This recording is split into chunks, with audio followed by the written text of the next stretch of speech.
लाल किताब के उपाय में मैंने देखा, वो कहते हैं कि अगर दान की बात जब करते, कहते हैं अगर आपने कोई, आपका ग्रह कुंडली में अच्छा है, अगर उससे संबंधित चीजें दान कर दी तो आपने उस जी जी ग्रह जी। का दान कर दिया। ये कहाँ तक सच है? जैसे मान लीजिए कि कोई सोमवार के दिन दूध का दान करता है या चावल का या आटे का दान करता है, सफेद चीजों का, तो अगर क्या जी उसकी कुंडली में चंद्रमा या शुक्र अच्छे होंगे तो क्या उन ग्रहों का दान हो जाएगा? बहुत सारे लाल किताब वाले ऐसा बोलते हैं। हाँ, ये कॉन्सेप्ट है कि जो आपका ग्रह उच्च का हो, अच्छी स्थिति में हो, उस ग्रह का दान नहीं करना चाहिए। जैसे अगर किसी का वृषभ राशि का चंद्रमा है, जी तो उसको दूध का दान नहीं करना चाहिए। लेकिन कब कर सकता है? जब उसके वर्षफल में जो नीच का आ जाए या बुरे घरों के अंदर आए, तब तो उसको दान करना पड़ेगा। जैसे बृहस्पति जिसका सप्तम में बैठा है, उसको मंदिर में जाने से नुकसान होता है। देखो, सुनने में बड़ा अटपटा लगता है, लेकिन इसमें भी कुछ है। जब वो उधर जाके मंदिर में दक्षिणा देता है, पैसा देता है, उसका नुकसान होता है। तो उसको ऐसे केस में, वो धार्मिक है तो अपने पत्नी को बाहर ही दे दे, बोला मेरे बिहाफ पे डाल दे वो खुद। और उसको घर में भी, मंदिर में मूर्ति पूजा नहीं करनी चाहिए, चित्र लगा के भले पूजा करे। तो ये कंसेप्ट है। और भी पूछिए, मैं बताऊंगा जितने भी आप लाल किताब से रिलेटेड पूछना चाह रहे हो। लेकिन स्टैट्यूटरी वार्निंग हमें देना चाहिए। कोई भी ज्योतिषी स्टैट्यूटरी वार्निंग नहीं देता, वो जनरल उपाय लाल किताब पे बोल रहे हैं। इस पे तो हम जी। 365 उपाय करके एक बुक लिख दें और फटाफट। आजकल तो टीआरपी का जमाना है जी, तो जी जी जी। चमत्कार को नमस्कार तो वाला ये जमाना है, यही लेकिन सर, गलत मेरा है। मेरा सवाल यही था कि जैसे आपने बताया कि बृहस्पति अगर सातवें घर में बैठा हुआ है तो उनको मंदिर नहीं जाना चाहिए, जी या जी जी। जो है अपनी पत्नी को कह दें कि वो दान कर दे, तो क्या आपको लगता है कि ये उचित है कि मंदिर नहीं नहीं जाना चाहिए? या एक एक कॉमन मैन, एज ए ले मैन, क्या जो है ये लाल किताब का ये वाला उपाय प्रभावी लगता है हम्म। आपको? नहीं, मैं समझता हूं कि जो भक्ति है उसी में शक्ति होती है। जी अगर किंतु परंतु हो जाए भक्ति के अंदर, कुछ कुछ लाल किताब के जो ऐसे भी उपाय हैं, जैसे शुक्र में पंचम हो, घर में दिया नहीं जलाना। अगर आप, और ये स्टैंडर्ड बोलेंगे कि अगर आप दिया जलाओगे तो आपका जो है नाश होगा, क्योंकि वो शुक्र है और दिया की बत्ती जो है वो गंदे हाथ लग जाते हैं, तो वो रोज रोज बत्ती चेंज नहीं होती। तो उससे जो शुक्र है, औलाद है, उसका सुख कम होता है या आयु कम हो जाती है। ऐसा भी है, आपने सुना है कि नहीं मैं नहीं जानता, लेकिन ये भी लाल किताब वाले कहते हैं। तो मैं कहता हूं कि जो चीज हम वैदिक चीज से जब हम करते हैं, सबसे श्रेष्ठ है। जी और उसके अंदर हमें एक करने के बाद एकदम इमीडिएटली शांति भी मिलती है। और सबसे बड़ा उपाय मैं समझता हूं कि वो दान है, जी ग्रह जी से रिलेटेड दान। और जब भी करना है तो खुद करें, क्योंकि आज के जमाने में हम जानते नहीं है कौन हमारे लिए पंडित बुलाते हैं।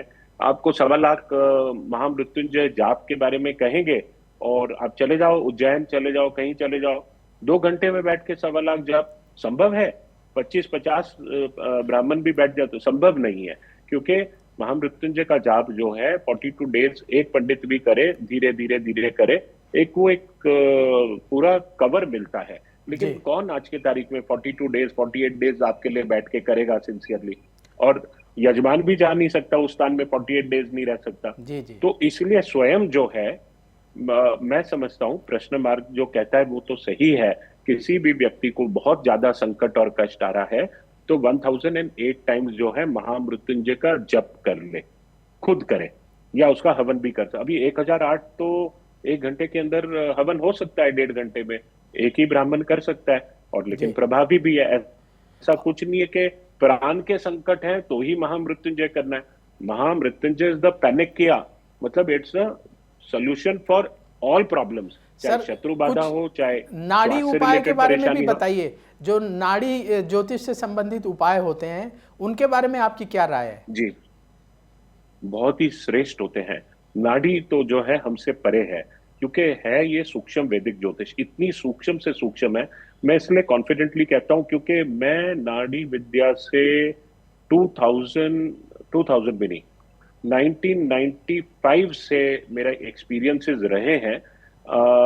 तब बहुत कम नाड़ी ज्योतिष हुआ करता था, लेकिन आज पूरे कंट्री में फैला हुआ है। बहुत सारे अनफॉर्चुनेटली हर प्रोफेशन में होते हैं, तो जो नाड़ी ज्योतिष परिहार के नाम से बहुत ज्यादा महंगे चीजें बताते हैं, और वो परिहार होता नहीं है, इससे ज्योतिष का नाम खराब होता है। लेकिन जहां ये ओरिजिनेटिंग सेंटर है, जहां पूरी दुनिया का, मैं उन स्थानों में बहुत जाता रहा। वैतीश्वरन नाम की जगह जो है, उधर लाइब्रेरी है, पूरी दुनिया की जितनी भी तमाम नाड़ियां हैं उधर है, सबका हॉरोस्कोप उधर मिलेगा।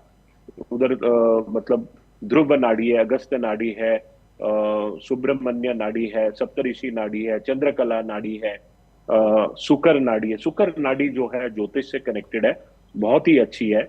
उसके अंदर ज्योतिष का हवाला देते हुए, मतलब जो 160 डिविजन्स के हिसाब से वो फल देता है। और वो फल इतना वो उपाय अलग ही है। आपने कभी वैदिक ज्योतिष में इन उपाय को सुना भी नहीं होगा।